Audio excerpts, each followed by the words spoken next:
kedua mempelai Erik dan Lasma yang saat ini berbahagia. Ya, benar, Anda berdua saat ini sangat berbahagia. Benar, ya. Ya, bukan hanya hari ini berbahagia, ya, tapi sepanjang perjalanan rumah tangga ini, ya, suami istri itu harus selalu berbahagia. Itu kalau hidup di dalam Tuhan, ya, bukan di dalam dosa. Nah, mari kita lihat firman Tuhan lewat perantaraan Maleaki. Ya, katanya Maleaki yang menulis surat ini. Tuhan memarahi Israel karena perbuatan jahat mereka kepada istri mereka. Jadi suami-suami yang ada saat ini yang hadir termasuk Erik, ya, sebentar lagi akan jadi suami, ya. Tuhan akan marah, ya, kepada para suami ketika, ya, melakukan perbuatan jahat kepada istri. Saudara-saudara, mereka khusus dalam konteks Israel ini, ya, mereka seenak-enaknya menceraikan istrinya karena mereka mau kawin lagi. Ya, biasanya udah banyak alasan lah, bosan lah, ya, itu aja terus, ya, mau suasana baru dan lain-lain. Padahal hanya karena mau kawin lagi. Ironisnya, Bapak Ibu, mereka kawin dengan perempuan kafir justru. Ya, jadi istri yang sudah seiman, ya, ditinggalkan, ya, yang satu iman ditinggalkan, ya, kemudian kawin dengan perempuan yang tidak seiman, ya, perempuan kafir, penyembah berhala. Dan yang sangat ditentang, firman Tuhan katakan, yang sangat dibenci oleh Allah, ya, itu, ya, perbuatan itu sangat dibenci oleh Allah. Saudara-saudara, maka sebagai bangsa pilihan Allah atau umat yang berharga di mata Tuhan, justru mereka sangat tidak menghormati istri mereka dan sangat tidak menghormati perkawinan mereka. Seharusnya, saudara-saudara, mereka menghormati dan menjaga kekudusan perkawinan mereka. Saudara-saudara, nah, khusus catatan penting ini untuk Erik tentunya, ya, jangan berbuat jahat kepada Lasma. Ya, karena itu dibenci oleh Tuhan. Kata firman Tuhan, ya, jangan ceraikan dia. Jangan tinggalkan dia kecuali maut.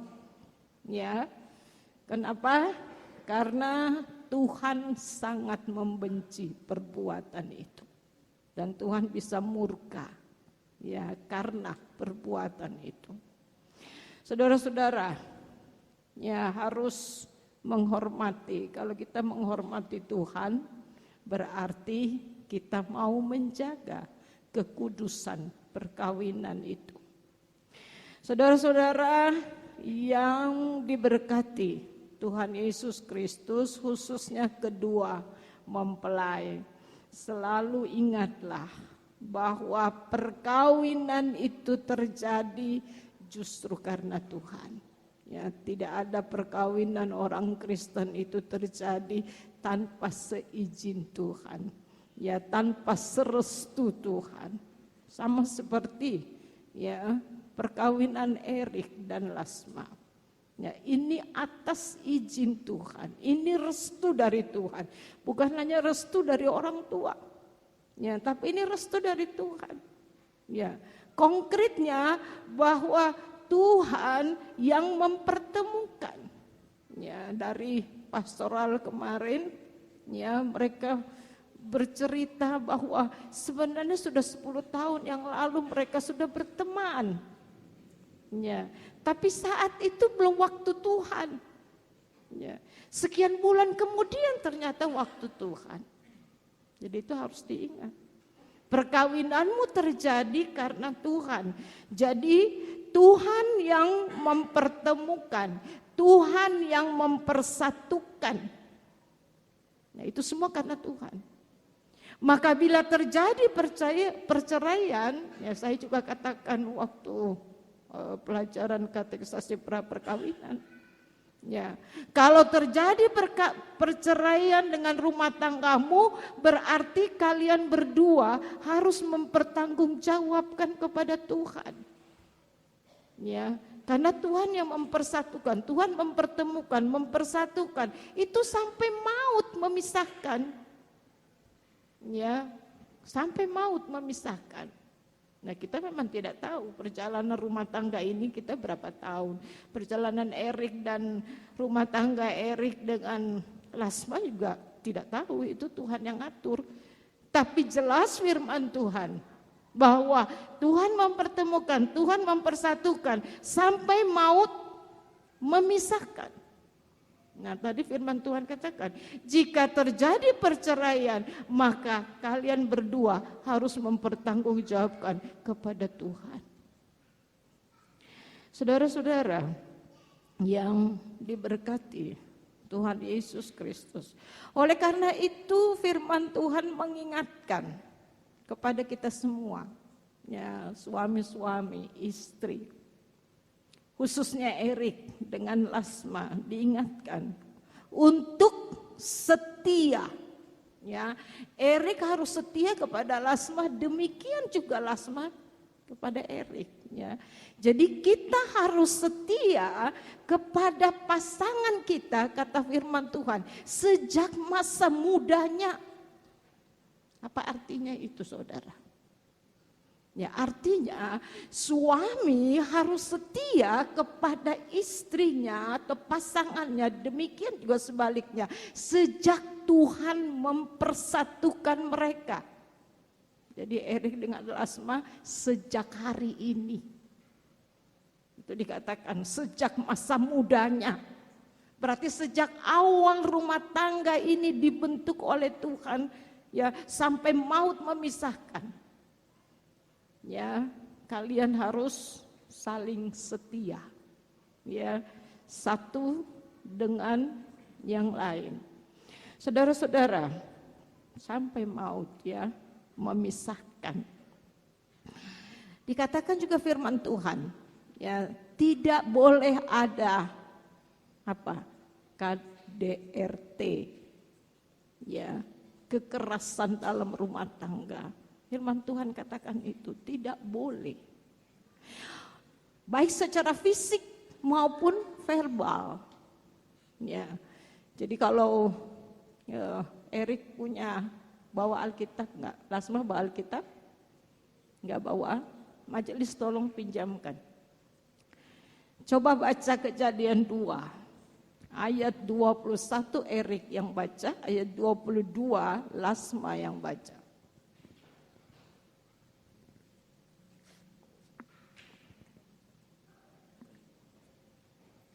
Kejadian 2 ayat 21. Lalu Tuhan Allah membuat manusia itu tidur nyenyak. Ketika ia tidur, Tuhan Allah mengambil salah satu rusuk daripadanya, lalu menutup tempat itu dengan daging. Dan dari rusuk yang diambil Tuhan Allah dari manusia itu, dibangunnyalah seorang perempuan, lalu dibawanya kepada manusia itu. Ya. Jadi di situ jelas firman Tuhan katakan bahwa dalam rumah tangga orang Kristen, ya, termasuk rumah tangga Erik dan Lasma, tidak boleh ada kekerasan.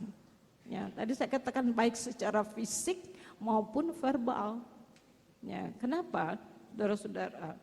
Tadi saudara-saudara baca Kejadian 2 tadi, bahwa Allah menciptakan, ya, manusia atau perempuan itu dari tulang rusuk laki-laki. Ya, dikatakan seperti itu. Berarti Erik nanti survei, tulang rusukmu hilang 1 kali. Ya, jadi firman Tuhan katakan itu. Perempuan diciptakan dari tulang rusuk laki-laki. Ya, jelas ya, bukan tulang kaki laki-laki. Kalau tulang kaki Erik diciptakan Lasma, wah, kalau Erik marah sudahlah, Lasma bisa jadi bola yang disepak ke kiri, sepak ke kanan. Ini suami-suami harus tahu ini, ya, harus paham. Ya, kalau emosi, ya, kalau dia diciptakan dari tulang kaki, istrinya disepak-sepak kayak bola. Ya. Firman Tuhan juga nggak katakan bahwa istri itu diciptakan dari, ya apa, tulang tangan. Ya, kalau dari tulang tangan, kalau Erik emosi, sudah Lasma ditampar pipi kiri, pipi kanan. Belum puas lagi tampar tinju. Gitu, itu kekerasan. Perempuan tidak diciptakan dari situ, tapi dari tulang rusuk suaminya, kata firman Tuhan. Ya, supaya apa? Erik, supaya apa? Kok diciptakan dari tulang rusuk? Supaya apa? Supaya kamu, ya, terus menyayangi Lasma. Supaya kamu terus mendampingi Lasma, tidak meninggalkan dia. Selalu ada di samping, mendampingi namanya. Itu maksud Tuhan, ya. Jadi jangan ada kekerasan secara fisik, ya. Apalagi berantem secara fisik, itu bukan rumah tangga orang Kristen, ya itu. Dan secara verbal, kalau secara verbal itu kata-kata. Ya, jadi itu juga kekerasan sebenarnya. Kalau Erik atau Lasma misalnya berkata-kata dengan kasar sekali, ya, berkata-kata dengan kata-kata yang menyakiti atau yang menginjak-injak harga diri pasanganmu, itu namanya kekerasan secara verbal. Ya, sebagai anak-anak Tuhan yang berharga, bicaralah kepada pasanganmu itu dengan bahasa kasih. Ya, bicara. Ya, dengan begitu, ya, rumah tangga kita itu penuh dengan damai sejahtera. Tapi coba kalau kita bicara sama istri aja sama seperti kita bicara sama preman di luar sana, waduh. Ya, kok bicara sama suami sama seperti kita bicara dengan penjual di pasar sana. Bahasa kasih itu penting, ya, supaya awet rumah tanggamu dan terus romantis.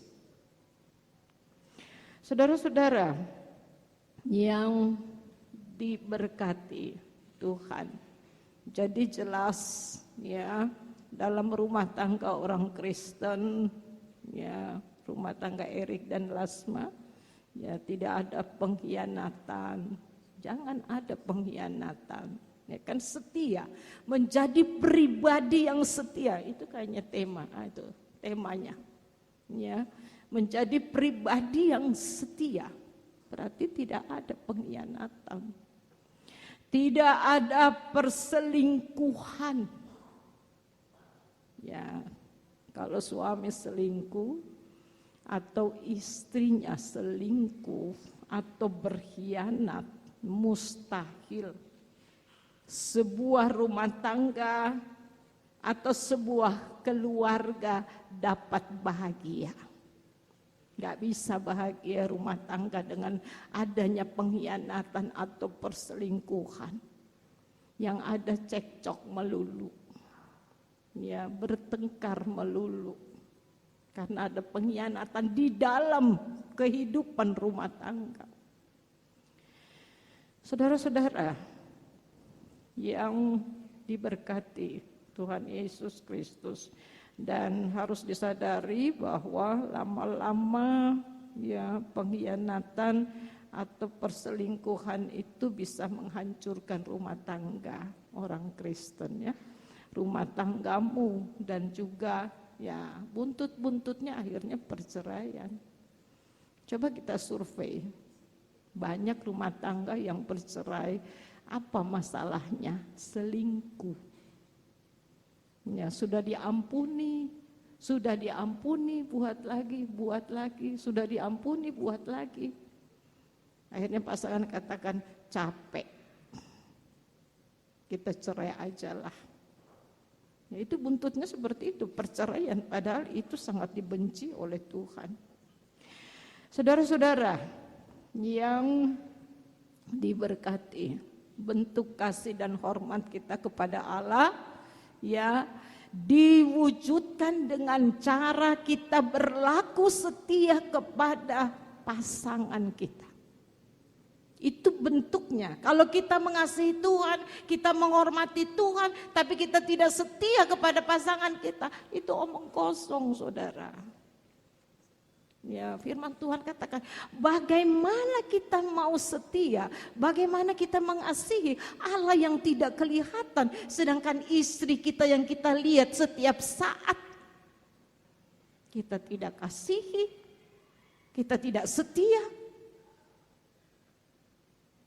Ini penegasan-penegasan dari firman Tuhan. Oleh karena itu, ya khusus bagi Erik dan Rasma, jagalah ya kekudusan perkawinanmu.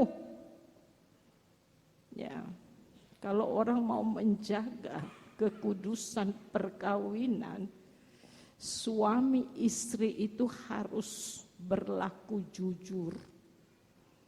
Ya, Erik harus jujur kepada Lasma, Lasma juga begitu, harus jujur, tidak ada atau tidak suka berbohong.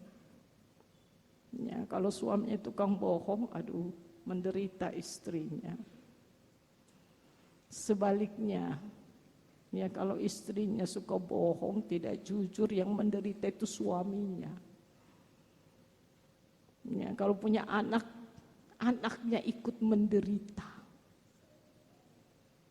Makanya firman Tuhan katakan jaga kekudusan perkawinan, ya terbuka, transparan segala sesuatu. Ya harus terbuka kepada pasangan kita. Juga masalah keuangan, ya masalah uang juga harus jujur. Suami harus jujur kepada istri, istri juga harus jujur kepada suami. Masalah uang, kalian berdua kan kerja. Jangan sampai Lasma tidak tahu gajinya Erik itu berapa satu bulan. Atau jangan sampai Erik juga tidak tahu gajinya Lasma itu berapa satu bulan. Kan mesti terbuka dan transparan tuh. Berkat yang diterima oleh Erik itu harus terbuka kepada Lasma. Demikian juga sebaliknya. Karena uang ini, saudara-saudara, kadang-kadang bikin suami istri juga cekcok gara-gara uang. Gak jujur. Ini suami gak jujur. Kenapa gak jujur? Ternyata menjudi. Ya, itu. Saudara-saudara yang diberkati. Lalu ya Erik sekarang sudah kawin, Lasma juga sudah kawin, bukan lajang, statusnya sudah berubah, sudah sadar itu, sudah punya istri, Lasma sudah punya suami. Jaga jarak, ya dengan lawan jenis. Kalau dulu belum kawin, belum punya istri, boleh-boleh sajalah. Ya, makan berdua saja dengan lawan jenis, boleh-boleh saja. Enggak. Jaga jarak. Ya, dengan lawan jenis. Saudara-saudara yang diberkati Tuhan Yesus Kristus. Nah, ini juga kita diingatkan hati-hati untuk tidak mengkhianati kepercayaan. Ya, Kepercayaan yang diberikan suami kepada istri demikian juga sebaliknya. Ya, istri memberikan kepercayaan kepada suami. Silahkan mau tugas ke luar kota, saya percaya kamu tidak macam-macam di sana. Kamu setia. Ya, saya percaya kamu suami setia. Ya, kamu mau bergaul dengan siapa saja sebagai istri, saya percaya kau istri yang setia, pribadi yang setia. Itu kepercayaan harus ada. Ya, kalau tidak ada kepercayaan bawaannya apa? Cemburu buta. Ya, sama seperti itu kasus mantri suntik kades. Dengar gak beritanya, saudara? Ya, setelah diselidiki, kenapa si mantri itu kok suntik si kades ini? Gara-gara cemburu. Istrinya katanya ada selingkuh dengan Pak Kades, katanya seperti itu. Kan menghancurkan masa depan. Jadi kalau ada kepercayaan kepada pasangan kita, kita tidak usah curiga. Saya punya suami pelaut. Kalau saya tidak memberikan kepercayaan, saya menderita cemburu buta. Suami saya kemana-mana, bergaul dengan siapa-siapa, saya kasih kepercayaan. Sudahlah, suami istri itu harus saling percaya. Selain setia, harus saling percaya satu dengan yang lain. Karena ketika kepercayaan dikhianati, sulit sekali itu untuk memulihkan kepercayaan itu. Ya, ketika Lasma memberi kamu kepercayaan Erik, atau ketika Erik memberi kepercayaan kepada Lasma, jaga baik-baik itu. Ya, ketika kepercayaan dikhianati, ya, Erik ya mengkhianati kepercayaan Lasma, nanti sulit lagi, ya, Lasma mau percaya. Bohong itu. Ya, orang katakan sama itu 12-13 kebohongan semua. Karena sudah tidak percaya, padahal itu yang sesungguhnya sebenarnya. Saudara-saudara, ya, yang diberkati, teruslah tanamkan dalam hati. Ya, khusus bagi kalian berdua. Dan juga bagi kita, ya, suami istri yang mungkin sudah 10 tahun, 20 tahun, 30 tahun, ya, menjalani rumah tangga, tetap harus tanamkan dalam hati bahwa perkawinan orang Kristen adalah gambaran hubungan Tuhan dengan jemaatnya. Sebagai rasa kasih dan penghormatan kita kepada Tuhan, maka dikatakan di sini bahwa ya memang kita juga sadar ya bahwa kita ini manusia yang lemah. Ya, Paulus katakan kita terdiri dari roh dan daging. Ya, kalau kita hidup menurut roh, berarti di situ ada ketaatan. Tapi kalau kita hidup menurut daging, berarti di situ ada kelemahan, ada dosa. Nah, dalam perjalanan rumah tangga, ya, kita tidak ada ya rumah tangga yang tidak ada kelemahan, ya, tidak ada masalah, pasti ada. Tetapi firman Tuhan saat ini mau katakan bahwa saat suami kita jatuh dalam kelemahan atau istri kita jatuh dalam kelemahan, maka pasangannya jangan menghakimi dia. Tapi doakan pasanganmu, jangan jumu-jumu, doakan dia sampai dia sadar bahwa dia sudah berdosa untuk kembali ke jalan yang benar. Ya, kalau istrinya dalam kelemahan, jatuh dalam kelemahan, yang berdoa siapa? Suaminya. Ya, Erik doa tak jemu-jemu. Sampai istrimu kembali ke jalan yang benar. Ya, solusinya bukan perceraian ya. Garis bawahi itu. Solusinya bukan perceraian, karena itu sangat dibenci oleh Tuhan. Jadilah ya seperti tema kita, ya jadilah pribadi yang setia. Jadilah suami yang setia kepada pasanganmu, demikian juga sebaliknya, ya. Jadi Erik jadilah suami yang setia kepada istrimu, dan Lasma juga jadilah istri yang setia kepada suamimu. Sehingga kalian menjadi keluarga yang setia kepada Tuhan. Ya, mereka ini ketemunya di komunitas persekutuan. Itu berarti setelah kalian ya dipersatukan Tuhan, ya jangan ibadahmu malah berkurang. Pelayananmu berkurang. Ya. Terus apa yang kalian sudah buat untuk Tuhan, buatlah. Jangan terhalang, karena saya sudah punya istri, saya sudah punya suami, gak bisa lagi melayani. Gak bisa begitu. Tuhan cemburu. Ya, saudara-saudara, sehingga kalian akan menjadi keluarga yang setia kepada Tuhan. Pasti rumah tanggamu diberkati Tuhan. Dan hanya rumah tangga yang diberkati Tuhan, ya, yang bisa dikatakan rumah tangga yang bahagia. Ya, Tuhan Yesus memberkati kalian berdua dan memberkati juga kita. Amin.